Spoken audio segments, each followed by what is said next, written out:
Hello and a warm welcome to the Pool Operators Club podcast.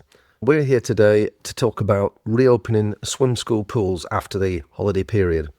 There's lots of things that can go wrong during a closure period, and now's the time to start thinking about how to set up your pool. And there's a proper process for doing that, just to ensure that the water is safe for any bathers that are coming to use your pool.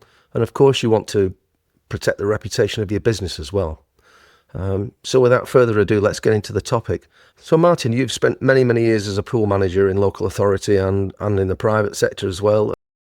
What's been your experience with opening pools in the past, and what are the key problems that can occur during the shutdown? Yeah, well, it's nice to see you again, Andy. Obviously, it's a key issue, this, really, to be honest with you, because it really depends on how the pool's been shut down over the summer period. We'll have some operators out there, be it pools that your swim schools hire in, or those of you that are blessed with your own pool in your own swim school. It literally does. It does boil down to how the pool was shut down for the summer period. Now, there are some operators that will just flip the switch, and in terms of that, they'll shut everything down. Basically, that's geared to the fact that there's no issue then in terms of people going in and checking it. It's all shut down for the 4-6 week period, job done. So it's the issues around shutting that pool.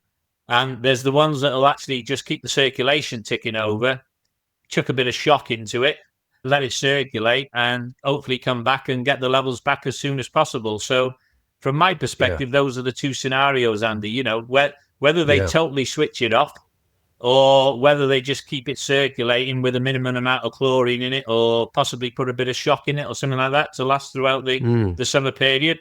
But whichever way they shut it down, they've got to come back to it.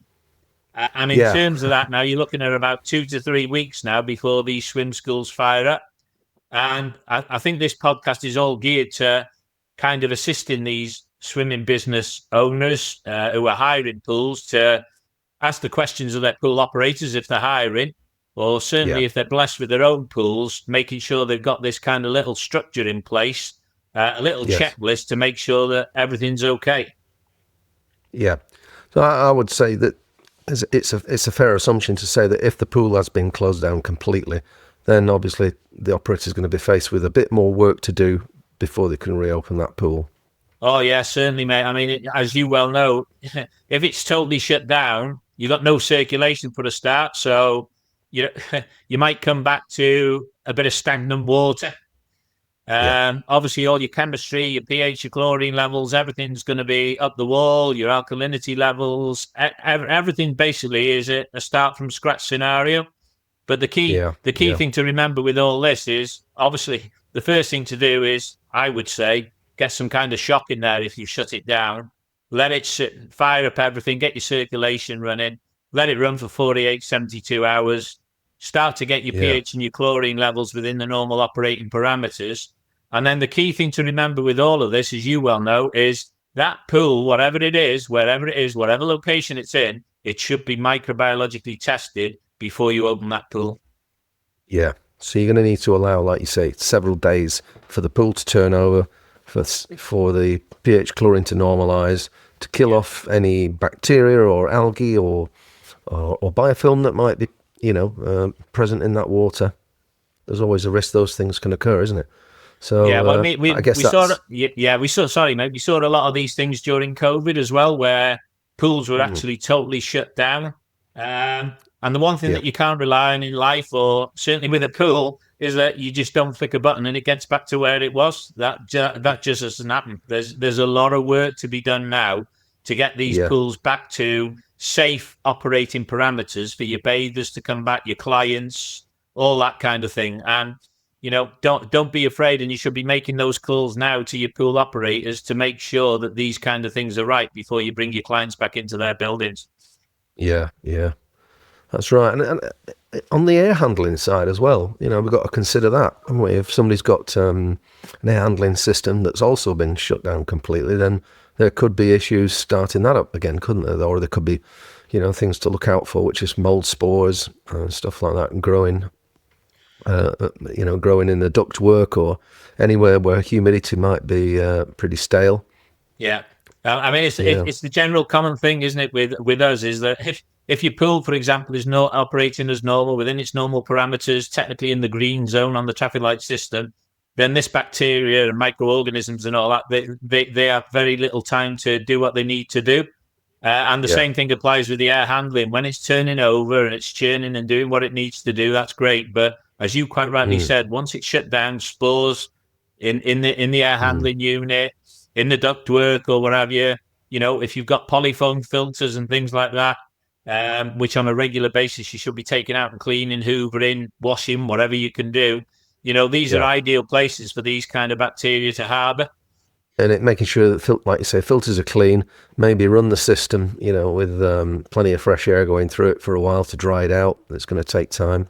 Or maybe ventilate the building while you're doing that as well. I suppose there's just some basic things just to check if it's running okay.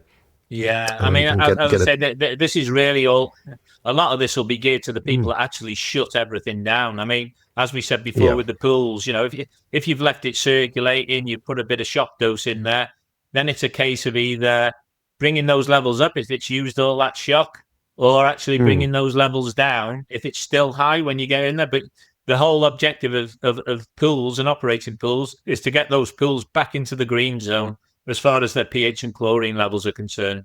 And you wouldn't be doing your microbiological test until those levels were back within that green zone. Yeah. And I suppose that's the next area to look at, isn't it? Is the chemical dosing side of things. That if you have got a chemical dosing system that's been sat there for a while, if it has been mothballed, then there's quite a few tasks to check there, isn't there? With the chemical strength, for example, if it's sodium hypochlorite that's been sat there, it might not contain very much chlorine after it's been stood for weeks on end.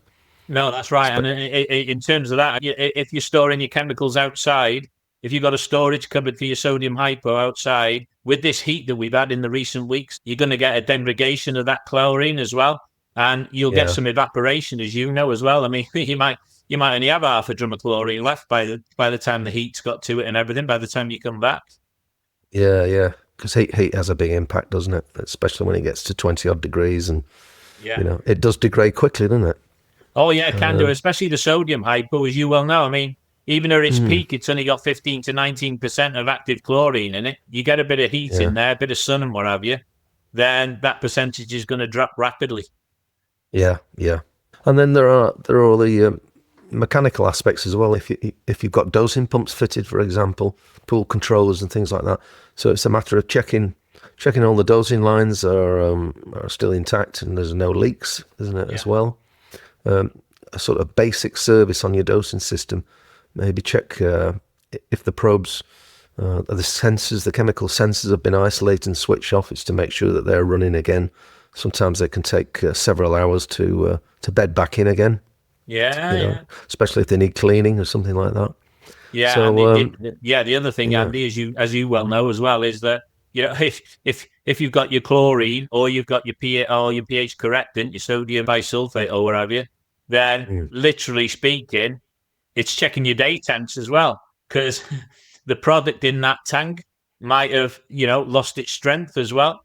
You might get a bit of crystallization as well round a lot of the joints and what have you. The other thing is, as soon as you switch it back on, if it's been shut down, that system hasn't been under pressure for 4 to 6 weeks. So as soon as you put the circulation pumps back on and you get pressure in your system, it's not unusual for pipelines to blow. So your chlorine lines or your acid lines and things like that, because they've been shut down and not under pressure, all of a sudden they've got to respond to the pressure, and they've been shut down for 4 to 5 weeks. Yeah, we used to see it in some plant rooms. Again, where you shut down completely, the temperature of the whole plant room drops considerably. Yeah. And sometimes they turn the heat off on the pool and everything, so the pool was going cool. And then you come back into the building, restart the plant, and 1 or 2 leaks on the pipework and things like that, because all the joints have relaxed, you got the old expansion and contraction problem, mate, haven't you? Yeah, exactly. So you've got to be prepared for that as well, that, if the plant has cooled down and heats back up again, there's always a chance that there's going to be a leak springing from somewhere. So you want to be ready and aware of that for if and when it does happen. Don't keep the door closed and go home without checking the plant. No, certainly don't throw away the key. No, that's right. Yeah, there's things like balance tanks to consider as well, isn't there? I mean, probably a lot of small pools or swim schools, many probably don't have balance tanks, but if they do, then that's also an area for concern, isn't it? If it's been stood stagnant, or Yeah, again, a good superchlorination really of the whole system. yeah. Also, obviously, the annual cleaning will help to reduce the risks of contamination, but it certainly needs a boost in chlorine levels, doesn't it, to help keep that system clean. I mean, the guidelines are there in terms of it should be drained down and cleaned every 12 months, etc., etc. But the balance tank, and even as you know, the channels around the tank as well. So Yeah, those channels will harbour as well. They've still got water in them. And yeah. now, if you're shutting down, it'll still have a few centimeters of water in that channel. So that water's going nowhere, is it? No, that's right. And some of it'll just sit there, won't it? Yeah. And also, you've got any dirt or body fats and things that might have accumulated on the grating. All that will need cleaning down, won't it? If it's not been done, if it wasn't done prior to shutdown, it would certainly need doing before you reopen, wouldn't it? Yeah. That's one area where Pseudomonas can get a grip on your pool. Oh yeah, certainly, mate. And that's a bit of a Mr. Nasty for these guys and girls that are running their swim businesses, because obviously the Pseudomonas, in terms of that, it'll attack the floats, it'll attack the woggles, it'll attack your pool covers. Any warm, moist area, that's where Pseudomonas loves to breed. So anything that we've just mentioned is an ideal harbouring ground for Pseudomonas. Yeah. Yeah, and that's why it's important to take a microbiological test in it before reopening, just to make sure you've caught everything, and there are going to be no surprises when you get your swimmers in the pool. Yeah, the last thing you want is rashes or infections and things like that. That's really damaging to business reputation. So we want to avoid that at all costs. Really. And I think the people that are listening to this or looking for a bit of advice, the other key thing to remember is the cleaning of the pool side as well. So it's not just a case of getting your circulation right and things like that. It's a matter of getting your cleaning practices back up and running as well. So it's cleaning your pool side, your deck area, all your equipment and things like that. Woggles have been sat on poolside or in storage containers. If they're not in a position whereby they can naturally dry, then you're opening yourself up to Pseudomonas again. Yeah, that's right. I know a few operators that used to shut down their pools, for maintenance periods, and that sometimes it was the summer, sometimes it was some of the local authority ones at Christmas. So they always coincided that 2-week shutdown period with their main maintenance, schedule. So the balance tanks would be done, the filters would be purged, or the media cleaned, because you can also chemically clean the media. So it's not a bad time, to allow some extra time and do those annual tasks actually before you reopen after the summer. Yeah, a lot of these pools are in education sites and things like that. So the people, the operators, the people that the swim business people are hiring their pools from, they're not always on holiday for the full period of time, because the teachers are, but the operational staff to a degree only get their standard kind of 2-week holiday and things like that. So we're not saying that there's no opportunity here to do these things. It's just making sure that you have got some form of checklist in place, a reopening structure, so that you can get your pool right for the punters that are coming in to hire your pool. That's right, indeed. And I suppose then it's the final stages is just getting the chemical balance right, isn't it? That, and again, that's something that can take a bit of time if you've had to do a large top up with water, or you've had to shock the pool. Yeah. Well, I mean, you want to, as you know, because you're an ex-engineer at the end of the day. The key thing is you might have to put a bit of hand dose in and a bit of shock just to help the system out, because otherwise, if you ask your auto doser to bring everything up from scratch or from zero, it's going to put a lot of pressure on your dosing pumps and all that kind of stuff. So a lot of these pools, especially as we keep repeating that they've been shut down, they're going to need a bit of help to begin with to bring those levels back up. Yeah. Sometimes it needs to be done gradually sometimes, because I know full well that many pool controllers, if the chlorine, for example, is virtually at zero and you're trying to calibrate a controller with very little chlorine in the water, it's not going to be accurate. the best time to calibrate a pool controller is when the levels are almost ideal. Yeah, correct. So you've got to bring it up in sort of 2 stages, really.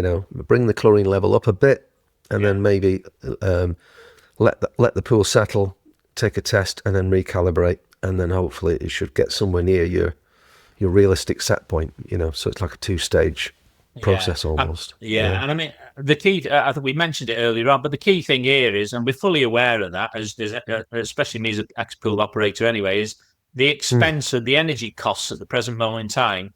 It's very understandable that people are going to try and shut things down because, they're going to be saving gas, electric, water for a 4 to 6 week period. And that's, that's a great expense, that is. But in an ideal world, I'd keep everything running. I might valve things down. I might valve the circulation down, but I just keep the circulation in particular running. And I'd probably look to really heavily shock it at the start, and then 2 or 3 weeks of just running that shock through, because there's nobody getting in there, is there, at the end of the day? No. So you should be able to maintain some of that chlorine. Yeah, that's it. It is the easiest way, isn't it? Just perhaps reduce the temperature a bit, but keep the pool running, or for at least a number of hours a day, isn't it, to keep that that water physically moving in the pool. Yeah, and keep your auto doser on, as you know as well. Just keep that circulation water coming through the sample line. So in terms of that, you can, to a degree, you could shut it down, but keep the sample point open and just keep that chlorinated or superchlorinated water just flowing through the system. So it might be easier for you to pick it up and recalibrate your auto doser on the back of that. Yeah, exactly. I think another point that I probably missed earlier on was, again, if the pool's been closed down, if some pools are above ground level, then there's always a chance that the injectors, may have dried out, or are blocked. Injectors are not too bad when they're sat in a pipe full of water, but if that pipe drains down and the injector's exposed to air, then it's highly likely that those injectors will crystallize. So again, that's one of the early jobs perhaps, is to check the chlorine injector and the acid injectors if you've got them, and make sure they're clear before you start pumping chemicals through, really. That's really key. I mean, that applies to your probes as well, mate, doesn't it? I mean, the be all and end all with your probes on your auto doser is they need fluid over them constantly. As soon as that sample point line runs dry, you're talking about hundreds of pounds then, because your probes are going to blow, aren't they? Simple as that. Yeah, they'll fail, won't they? The membranes, just little ceramic membranes in the probe, which are critical to measurement. If they dry out, then that's the end of the road for that probe, really. There's no real recovery for it, so you end up replacing the probes. So if in doubt, we used to have people that used to remove the probes from the sample cell if they were closing the pool completely, and just store them in salt water. Salt water, and that prevents all the electrolyte from seeping out. If you store them for a long time in tap water, the electrolyte tends to seep, tends to transfer. So a little bit of salty water, or ideally, if you've got it, potassium chloride solution. That's what the manufacturers say. But salt water will do the same trick for a few months. It's not a problem. Yeah. So some extra tips there. I think another thing that we mentioned them earlier on, but pool covers are key as well. If you've got your pool cover out on top of the pool and what have you, and you shut it all down, then basically speaking, that's going to become a breeding ground as well. Oh, they are, definitely. Whether they're rolled up or whether they're on the pool, Yeah, if they're damp and they're wet or warm, then that's where problems are going to arise, isn't it? It certainly is, mate, Yeah. I think the other final thing as well, I just wanted to run it past you, really, that, we've always advised clients in the past to keep a log of everything you do. So, like normally you log your pool tests and things like that when you're operating. But I think it's also important that you log all these tasks that you do to reopen as well, because if there is an incident or if environmental health get called out, at least you've got a record then of the tasks that you've completed, and you can actually show some due diligence in the process that you've not just opened the doors, you have. And I think the key thing for everybody to remember, the Pool Operators Club is actually set up for you people, the people that are hiring pools, swim businesses, the people Yeah. who swim businesses that have got their own pools. So predominantly, if you want to give some advice to your pool operator who you're hiring, come to us. We can draft up a little checklist or a little document that you can actually use about all these checks that should be done before reopening, especially if the whole system has been shut down over this particular summer period. Yeah, definitely. That's it. And we've got we've got a host of videos on the members' website, haven't we, to help people with lots of different pool operating tasks. And those are going to get added to more and more as time goes along. So the membership, if you like, becomes more valuable as time goes on, really. Yeah, I mean, when you think, I'm sat here now talking to you, and I'm starting to think about other things now. It's very simple things like, have you got testing tablets in your testing kit? These are the kind of things that everybody forgets. And within a week of reopening after summer, they're saying, "Oh, I got no DPD-1 tablets." So it's all about doing the simple things and checking your stock levels of your chlorine, your tablets, all the kind of stuff. Because as soon as that pool, it's one of the very few times probably that your pool ever shuts. Summertime, Christmas time. Apart from that, they're being hammered 24/7. So it's a good opportunity when they're down to check all your stock levels as well, all your chemicals, all your tablets, all your filters. Anything in terms of general kind of disposable maintenance issues, or all those kind of things. Just get them checked. Well, that's it. You've had your pool closed for could be weeks on end during the summer holidays. The last thing you want to have to do is extend that period because you're not ready. Well, so it's being prepared. It has happened, mate. In my past work and my history, the amount of times that we know people are due to go back swimming, and within that first week, the pool's had to shut. Why? Well, this is broken down, or that's broken down, or they've run out of chlorine, or they haven't got enough pH correcting, and all that. And it happens, mate. It happens. Yeah, it's a really common occurrence, isn't it? Starting pools up, things don't work, things break. Yeah, and the other thing to make perfectly clear is we're fully aware that these pool operators need a bit of a break as well. It's hard going running the pool 24/7. This isn't a tedious list at the end of the day. It's some little checkpoints that you can refresh yourself with, and even to a degree, making sure you've got all these in place during the summer holidays so that then you can go ahead and forget about it anyway because you think, I've done all that. Yeah, do it at the start, isn't it?